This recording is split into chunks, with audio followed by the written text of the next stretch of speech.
Hello friends, good morning. आज हम लोग प्लैनेटरी विंड सिस्टम की बात करेंगे और एटमॉस्फेयर में जो जनरल सर्कुलेशन हो रहा है, अर्थ की सरफेस पे जो विंड सिस्टम्स हैं उनकी बात करेंगे। तो ये देखिए, बेसिकली 4 विंड सिस्टम हैं अर्थ की सरफेस पे। Inter tropical convergence zone, ITCZ, जिसको आप लोग डोल्ड्रम भी कहते हैं, ट्रेड विंड बेल्ट, वेस्टर्लीज और पोलर ईस्टर्लीज।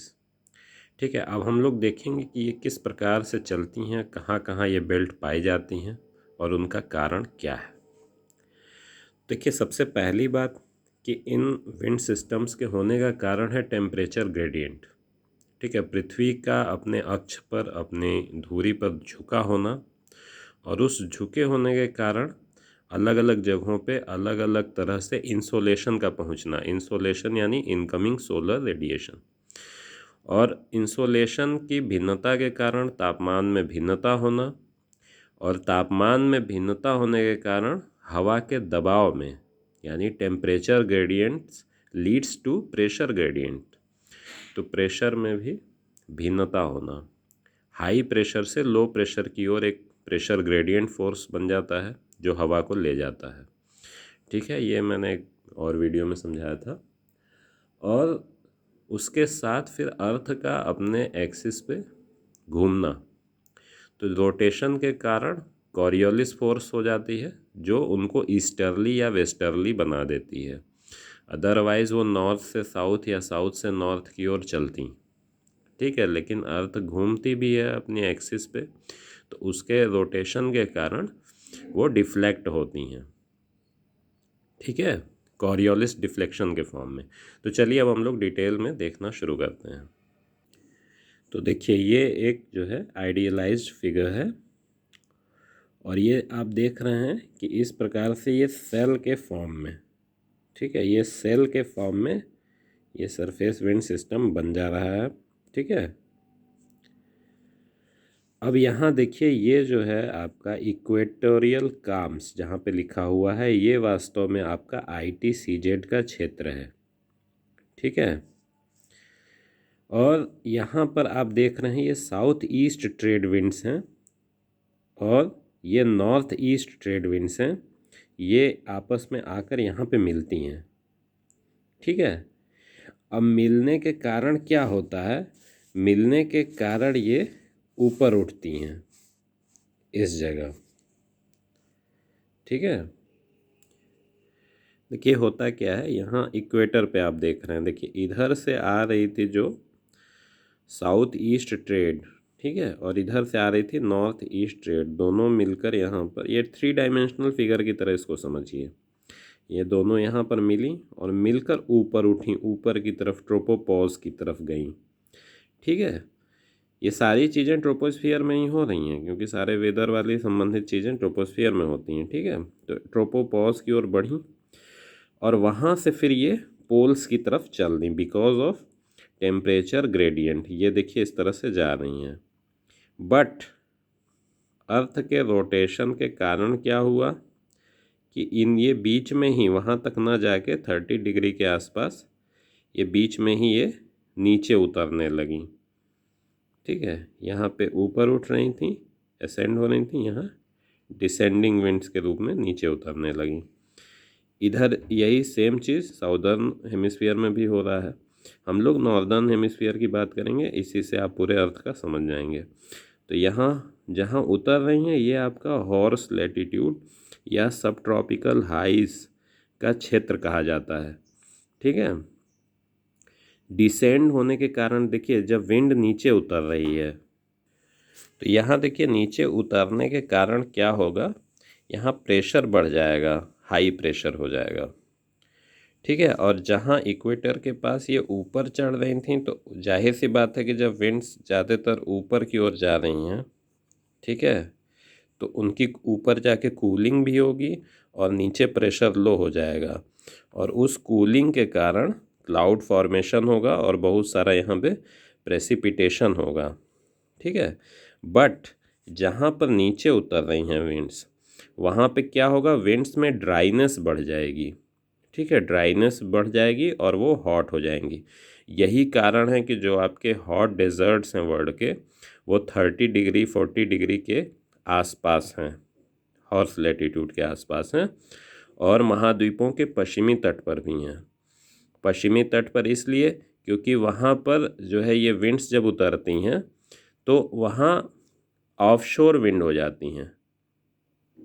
ऑफशोर विंड का मतलब ये है कि तट से दूर जाने वाली, जैसे कोई कॉन्टिनेंट है, ये कॉन्टिनेंटल मास समझिए कोई भी है, और ये इसका वेस्टर्न हिस्सा है, और यहाँ विंड उतर रही है और ऑफशोर विंड हो गई यहाँ, इस प्रकार से ट्रेड विंड्स के जोन में आके। तो यहाँ क्या होगा, यहाँ पर अपवेलिंग होगी। अपवेलिंग यानी नीचे से कोल्ड वाटर, मतलब समुद्र के ऊपरी सरफेस का वार्म वाटर ये दूर कर देगी, नीचे से कोल्ड वाटर आएगा। तो ये पहले से ही ड्राई है, फिर कोल्ड वाटर के कारण इसकी ड्राइनेस और बढ़ जाएगी और बारिश की संभावना और कम हो जाएगी। तो इस प्रकार से ये डेजर्ट वेस्टर्न मार्जिन्स पे होते हैं। ठीक है, अब देखिए वापस हम लोग इस डायग्राम पे आते हैं। तो यहाँ आपने देखा कि यहाँ इक्वेटर में इवेंट्स ऊपर उठ रही थी, इसलिए यहाँ पर कन्वेक्शन डोमिनेंट, यहाँ बहुत ज़्यादा कन्वेक्शन हो रहा है, बहुत ज़्यादा बारिश होती है, प्रेसिपिटेशन होता है इक्वेटर के आसपास। ठीक है, हालांकि ये चीज़ हमेशा याद रखिएगा कि ये जो विंड बेल्ट्स हैं ये मूव करती रहती हैं सन की एपरेंट पोजीशन के कारण। ठीक है, अब इसके बाद देखिए यहाँ पे हॉर्स लैटिट्यूड आया जहाँ की विंड्स नीचे उतरने के बाद इधर से इक्वेटर की तरफ ये चली नॉर्थ ईस्ट ट्रेड विंड्स के रूप में, और ये साल भर चलती रहती हैं। और इधर से चली ये हायर लैटिट्यूड्स की तरफ वेस्टर्ली के फॉर्म में, और ये भी चलती रहती हैं साल भर। ठीक है, इसीलिए इनको प्लानिटरी विंड्स कहा जाता है या परसिस्टेंट विंड्स कहा जाता है। तो बस इनका लोकेशन बदल जाएगा, ठीक है, सन की अपेरेंट पोजीशन के कारण। तो अब देखिए क्या होता है, ये वेस्टर्लीज इससे इधर की ओर चली, ये पोलर फ्रंट है, ये यहाँ आगे आ जाता है काफ़ी, और जहाँ पे ये होता है यहाँ पर फिर पोलर ईस्टर्लीज मिलती हैं और वेस्टर्लीज मिलती हैं। ये दोनों फिर जहाँ मिलेंगी, ये दोनों मिलकर फिर ऊपर को उठेंगी। ठीक है, और ऊपर के उठने के कारण फिर ये दूसरी एक सेल बनेगी यहाँ पे। ठीक है, यहाँ एक सेल ये बनी, फिर दूसरी सेल ये बनेगी, और यहाँ पे इस प्रकार से ये विंड इधर को आएंगी ऊपर, ऊपरी एटमॉस्फेयर में ये ऐसे चल के इसको कंप्लीट करेंगे, नीचे सरफेस पे ये ऐसे इधर को वेस्टर्लीज के फॉर्म में आ रही। अब यहाँ पर देखिए, यहाँ जहाँ मिल गई दोनों, फिर ये इधर वो अपर एटमॉस्फेयर में, अपर ट्रोपोस्फियर में ये चलेंगी पोल्स की तरफ, सेल कंप्लीट होगा, और नीचे से इधर से आकर पोलर ईस्टर्ली के फॉर्म में आकर नीचे यहाँ पे पोलर फ्रंट जहाँ है वहाँ पर ये वेस्टर्लीज के साथ मिलेंगी। ठीक है, अब बात होती है ये जो तीन सेल्स हैं, तो देखिए फ्रेंड्स, अब ये जो सेल हैं ये तीन आपको डिस्टिंक्ट सेल दिख जा रही हैं। हालांकि ये आइडियलाइज पैटर्न है, इतना आइडियल होता नहीं है, और यहाँ पे जेट भी देखी जाती है, यहाँ पे सब पोलर जेट बनती है, और यहाँ पर पोलर फ्रंट जेट का फॉर्मेशन होता है। जेट स्ट्रीम मैंने डिटेल में कवर किया है पिछले वीडियोस में, तो उसको देख लीजिएगा। तो ये जो सेल है इसको हम लोग ट्रॉपिकल सेल कहते हैं, ये ट्रेड विंड बेल्ट्स इसके अंतर्गत आती हैं। ठीक है, ट्रेड विंड्स चला करती हैं यहाँ जिस क्षेत्र में, ये है आपका हेडली सेल या ट्रॉपिकल सेल, ये है आपका फेरल सेल। ठीक है, और ये पोलर सेल या सब पोलर सेल। तो तीन तरह के सेल आप देख रहे हैं। हम नॉर्दर्न हेमिस्फीयर की बात कर रहे हैं, सेम चीज़ यहीं साउदर्न हेमिस्फीयर में भी उसी प्रकार होगी।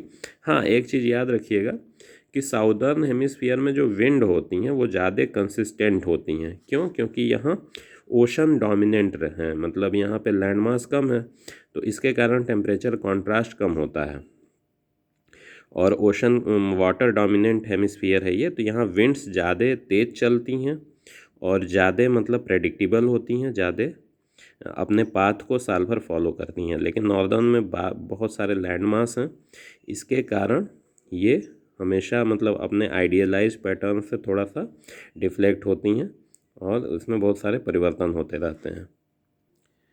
तो देखिए इस फिगर में हम लोगों ने आइडियलाइज पैटर्न की बात की और मैंने बताया कि सन की मूवमेंट के साथ, सन की जो अपरेंट मूवमेंट है उसके साथ ये चेंज होता है। ठीक है, तो होता क्या है, जब मैं मानसून अभी पढ़ाऊंगा आपको तो मैं बताऊंगा ये ITCZ वाला, जैसे गर्मियों में ये काफ़ी ऊपर तक चला आता है ITCZ, और बाकी सारी विंड्स भी उसी तरह से ऊपर को शिफ्ट हो जाती हैं नॉर्दर्न हेमिस्फीयर में, मतलब ऊपर मतलब नॉर्थ की ओर और शिफ्ट हो जाती हैं पोल की तरफ जब समर टाइम होता है, और जब विंटर्स आते हैं तो ये विंड बेल्ट नीचे की ओर आ जाते हैं। ठीक है, तो इस प्रकार से आप ये जनरल सर्कुलेशन समझ गए होंगे और आगे फिर मैं अलग अलग टॉपिक्स पे इस तरह से आपको बताता रहूँगा। धन्यवाद।